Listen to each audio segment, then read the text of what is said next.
এই পৃথিবীতে মুসলমানদের সবচাইতে শত্রু হচ্ছে ইহুদিরা। কারা বলুন তো? ইহুদিরা। ইহুদিরা যুগ যুগ ধরে মুসলমানদেরকে ক্ষতি করতেছে। আমাদের শত্রু হচ্ছে ইহুদি, খ্রিস্টান, নাসারা। দেখুন, আপনারা শুনলে অবাক হবেন যে এই পৃথিবীর আন্ডারগ্রাউন্ডে, এই মাটির তলায় সবচাইতে বড় বড় দুইটা ইহুদিদের মাদ্রাসা আছে। কাদের মাদ্রাসা বলুন তো? ইহুদিদের মাদ্রাসা আছে। তার একটা আছে লন্ডনে, আর একটা আছে ফ্রান্সে। তো তারা আমাদেরকে কেমন করে ক্ষতি করতেছে, আমি আলোচনা শুরুর আগে কথাটা বলে মূল আলোচনায় আমি চলে যেতে চাই। আন্ডারগ্রাউন্ডে, মাটির তলায় ইহুদিরা যে আমাদেরকে সবচাইতে ক্ষতি করতেছে, কোন কারণে এটা আপনারা বুঝতে পারবেন। এক বন্ধু লন্ডনে গিয়েছে, তার বন্ধুর সাথে লন্ডনে গিয়ে বলছে, লন্ডনের বন্ধু বলছে, আজকে তোমাকে আমি একটা জিনিস দেখাবো। কি দেখাবে? একটা জিনিস দেখাবে। বলছে, কি দেখাবে? তো বহু পথ অতিক্রম করার পরে একটা নির্জন নিভৃত এলাকায় ওই বন্ধুকে নিয়ে গেছে। বলছে, আর কোথায় যেতে হবে? অনেক দূর পথ অতিক্রম করার পরে যেখানে কোনো মানুষ বাস করে না, একটা নির্জন এলাকায় গিয়ে হাজার হাজার মাইল পথ দূরে চলে যাওয়ার পরে মাটির তলে তারা চলে গেছে আন্ডারগ্রাউন্ডে। যায় দেখে বিশাল মাদ্রাসা, বিশাল মাদ্রাসা। যে দেখে ওই মাদ্রাসার যে সমস্ত শিক্ষক, তাদের মাথায় রয়েছে টুপি, তারা জুব্বা পরিহিত। বন্ধু বলতেছে, এরা কারা? এরা দেখতে তো মনে হচ্ছে সব আলেম, দেখতে তো মনে হচ্ছে সব মুফতি, মুহাদ্দিস। তো লন্ডনের বন্ধু বলতেছে, অত খুশি হওয়ার কোনো কারণ নেই, এরা একজন মুসলমান না, সব ইহুদি, খ্রিস্টান আর নাসারা। জোরে বলুন না আউযুবিল্লাহ। বন্ধু আশ্চর্য হয়ে গেল, কি ব্যাপার?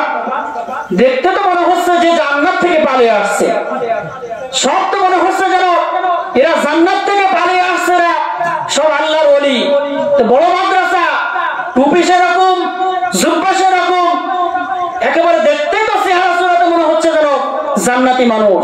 তখন বলতেছে, লন্ডনের বন্ধু বলতেছে যে এই সমস্ত মানুষেরা ইসলামের ক্ষতি সাধন করার জন্য, কোরআনের বিরোধিতা করার জন্য তারা যুগ যুগ ধরে এই ইহুদি খ্রিস্টানরা এই মাদ্রাসা করেছে, বিভিন্ন মসজিদ গড়েছে, শুধুমাত্র মুসলমানদেরকে ক্ষতি সাধন করার জন্য। জোরে কথা বলুন, ঠিক কিনা? তারা বিভিন্ন দেশে ছড়িয়ে ছিটে মুসলমানদেরকে দল বিদলে বিভক্ত করছে, মুসলমানদেরকে ক্ষতি সাধন করছে। আজকে আমাদের তামাম পৃথিবীতে এজন্য সবচেয়ে মুসলমানদের শত্রু, বড় শত্রু হচ্ছে ইহুদিরা। কারা বলুন তো? ইহুদিরা।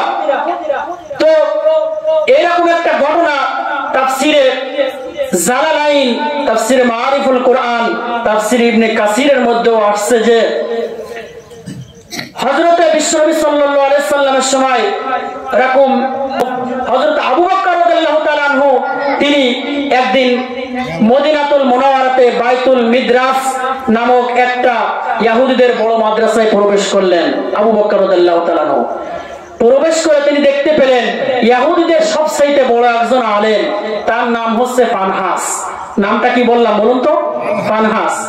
ফানহাসকে দেখে আবু বকর রাদিয়াল্লাহু তাআলা আনহু বলছেন, ইত্তাকিল্লাহ, আল্লাহকে ভয় করো। কাকে ভয় করো? আল্লাহকে ভয় করো। এবং বিশ্বনবী সাল্লাল্লাহু আলাইহি সাল্লাম হচ্ছে শেষ নবী, তাকে নবী হিসেবে মানো। আল্লাহ রাব্বুল আলামিন এই পৃথিবী সৃষ্টি করেছে, সে আল্লাহ রাব্বুল আলামিনের একত্ব স্বীকার করো। এই পৃথিবী সৃষ্টি করেছেন কে বলুন তো? আল্লাহ তাআলা।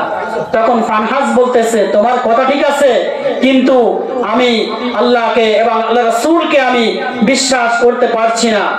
যেহেতু ওই সময় ওই ফানহাস ওই মিদ্রাস নামক ওই জায়গা থেকে মুসলমানদেরকে তারা মানে চক্রান্ত করে মুসলমানের সমস্ত পথে বাধা সৃষ্টি করে ইসলামের পথে বাধা সৃষ্টি করত। আজকের সেই মুসলমানদের পথে বাধা সৃষ্টি সেই ইহুদি গোষ্ঠী আজকে আছে না নাই? জোরে বলুন তো। আছে। তো ইহুদিদের এই চক্রান্ত থেকে আল্লাহ তাআলা আমাদের সকলকে হেফাজত করুক, সকলে বলে আমিন।